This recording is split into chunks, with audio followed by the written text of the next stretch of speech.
Hello there, my name is Berlinologist and I've come to do some more reviews of film and documentaries, and I've got a couple of books to show you.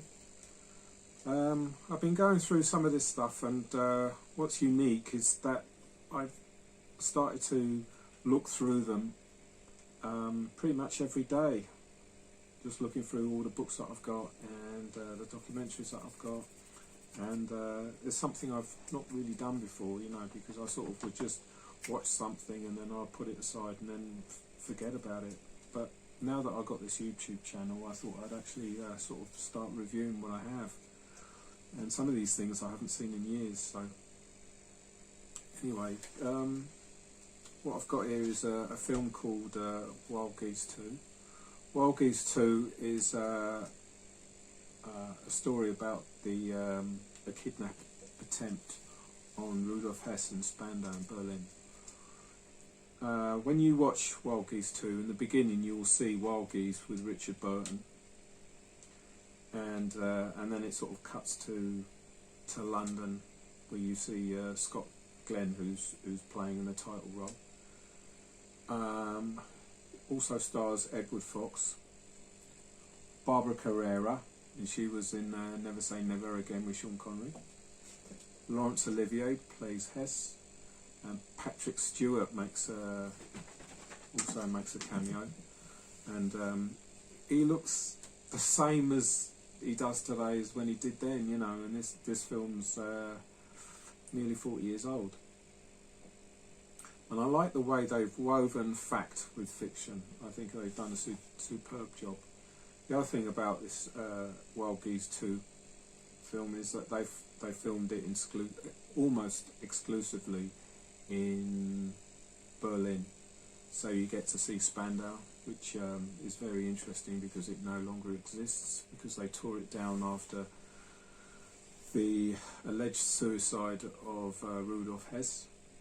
You get to see the Berlin Wall, and you get to see No Man's Land. And you also get to see what Berlin looked like at the time, because this film was made in 1982. I really enjoyed this film. When I do reviews on films, I don't really want to say too much about the plot, except to say it was very well executed and it was believable. That was the thing about it, it was believable. Rudolf Hess died in 1987, and apparently that was when he committed suicide. It's one of those that is a kind of a mystery where you can't really understand, you know. When you hear it on the news, the bulletin, you know, you might only get sort of 5 minutes on it, and you sort of shrug your shoulders and you say, well, yeah, he died, you know, committed suicide. And then when you stop to think about it, you think this man was 93. You know, he had arthritic hands. How was he capable of doing it? So anyway, there's a documentary film on conspiracy theories, which is, I think, very good, because they recreate the steps that Rudolf Hess took. You know, his flight to Scotland, and then he was sent to the Tower. I think he was in three separate jails while he was in the UK. And then he went to the Nuremberg trials, and he seemed to be mentally impaired. They weren't sure if he was just you know, sort of feigning it, or he really was mentally ill. Nobody was ever really sure. But if he did, it could have actually saved his life. And I believe he was number 5, is prisoner number 5. And one of the things about Rudolf Hess was why he was in prison so long, whereas a lot of there were some other prisoners that were let out early as a result of ill health. And I know the Allies wanted to release Rudolf Hess a lot earlier, but the Russians wouldn't have it. And it's difficult to understand why, because, you know, you'd sort of think, well, they'd have access to Berlin. Well, they had access to Berlin anyway. So why he wasn't able to, or why they weren't able to come to some agreement to actually let Rudolf Hess out is again a mystery. And it was costing the West German government, I don't know how much, but it was costing them a fortune keeping a prison like Spandau open. Keeping Rudolf Hess in Spandau, that houses 600 prisoners, and he's the only person left. This is one of the things where you do sort of tend to wonder what was the decision, why, and I mean, I can't understand it myself, and that's why you get the conspiracy theories. There's a guy called Tony Letizia.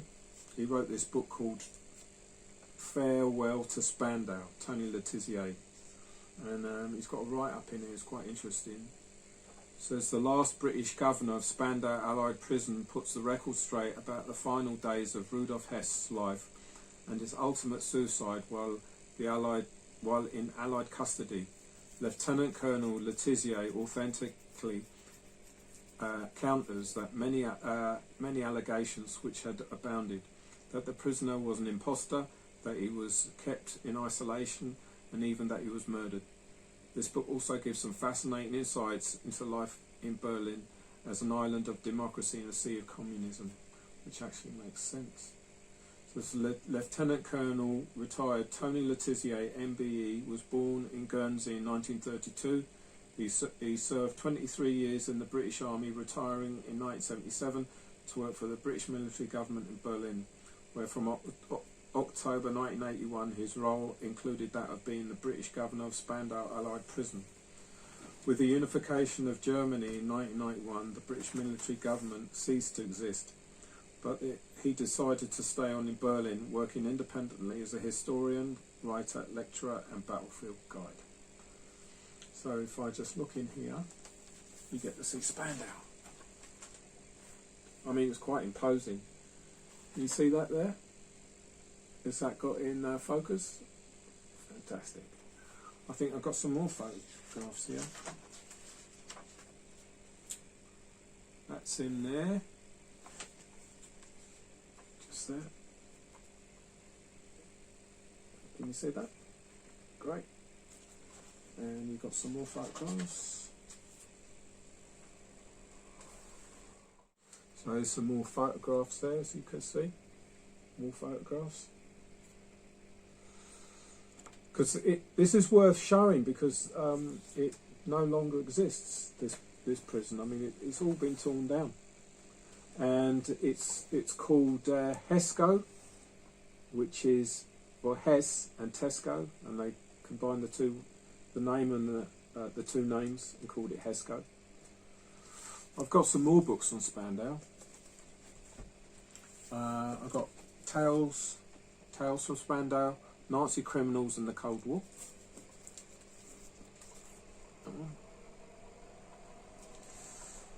I've got The Long Knives and Short Memories, The Spandau Prison Story by Jack Fishman.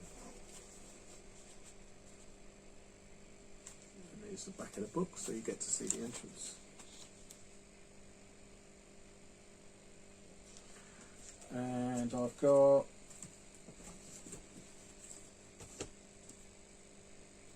a book on Hess.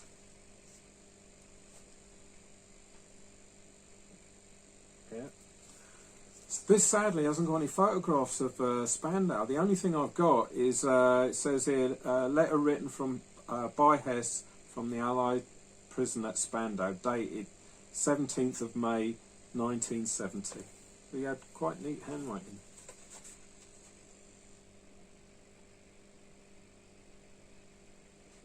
So it's a really fascinating guy and fascinating stories, because Spandau prison. I mean, I was there, I believe, in 2013, and I remember I was at the location of where Spandau was supposed to be, and I remember asking someone, I said, "Where's Spandau prison?" And she said, "Oh, this is it." And all there are is like trees and shrubs and things like that, and that supermarket. And there's the trees are relatively were planted by a lot of the prisoners there. So there was like a nut tree that was planted there that you could see. This is Berlin Then and Now by Tony Letizia. This is a fantastic book. If you want to go to Berlin once this coronavirus ends, you want to get this book. Why? Because it's got a lot of photographs then and now. Like, for example, let's see.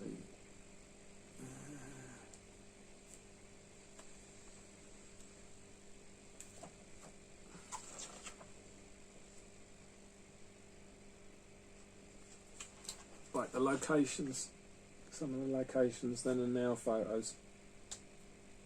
And what you can do is, this book is so heavy, I mean you couldn't take this with you, but what you could do is you could actually take photographs on your phone, and then you can get yourself a map. And these maps are handed out in Berlin, so if you're staying in a youth hostel or you're staying in a hotel, you'll get these maps like that.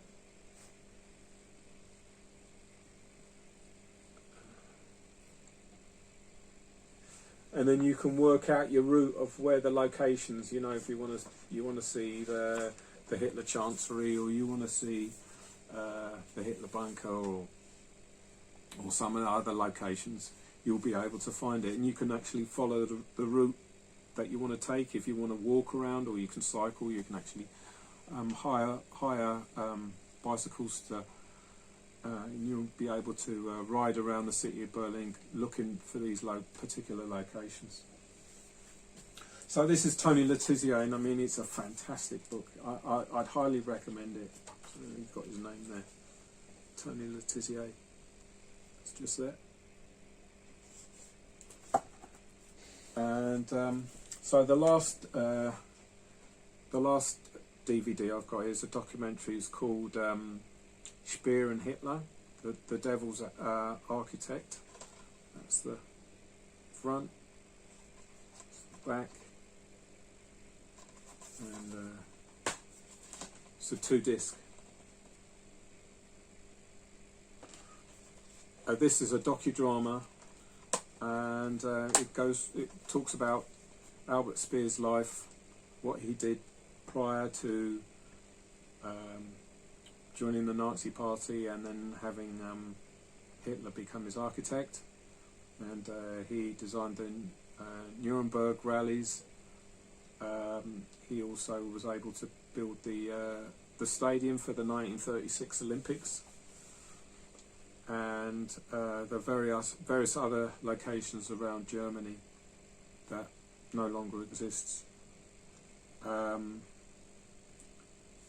What I found the most interesting was the final disc. It's called Deception, and it really, without doubt, because when Albert Speer came out of Spandau in 1966, you know, he was classed as the good Nazi, and he did lots of interviews for documentary makers and for television and so on and so forth, and he published some books that were bestsellers.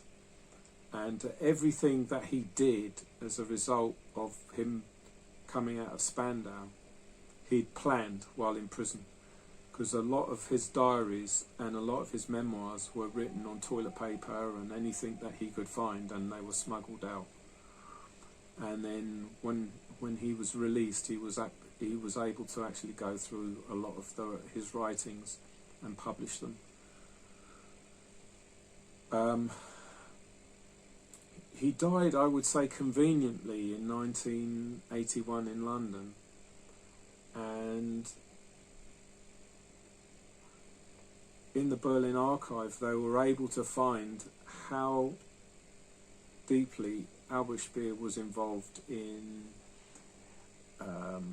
forcing the Jews from their apartments. I think there were about 5,000 Jews. He was able to. His department were able to force them out. of their homes in order to be able to tear down a lot of the apartment blocks to build this new Germania for Hitler. And he was deeply involved. I mean, he always denied it, but he was deeply involved in having the Jews transported to the concentration camps, and also for the buildings of a lot of his of what he had designed for Adolf Hitler, and also. Yeah, so I was talking about the V2s and the V1s, where a lot of the Jews were forced to dig underground, deep underground, because of the Allied bombing got so bad that, and also because the Germans were losing the war, so that they were desperate to get the V1s and the V2s up and running, and this was a nightmare for the Jewish prisoners because they were literally worked to death. And Albert Speer knew about this. I mean, he knew what was going on, and of course when he was at Nuremberg he denied it all, said he didn't know anything, and that it wasn't his department that was dealing with it, and clearly it was, because he was the armaments minister. And as a result of that, he needed the slave labour, and with that slave labour, he managed to get a lot done. Anyway, that pretty much concludes the reviews of the film and DVDs and my books. And I'd like to wish everybody a pleasant evening, morning, or afternoon. And auf Wiedersehen.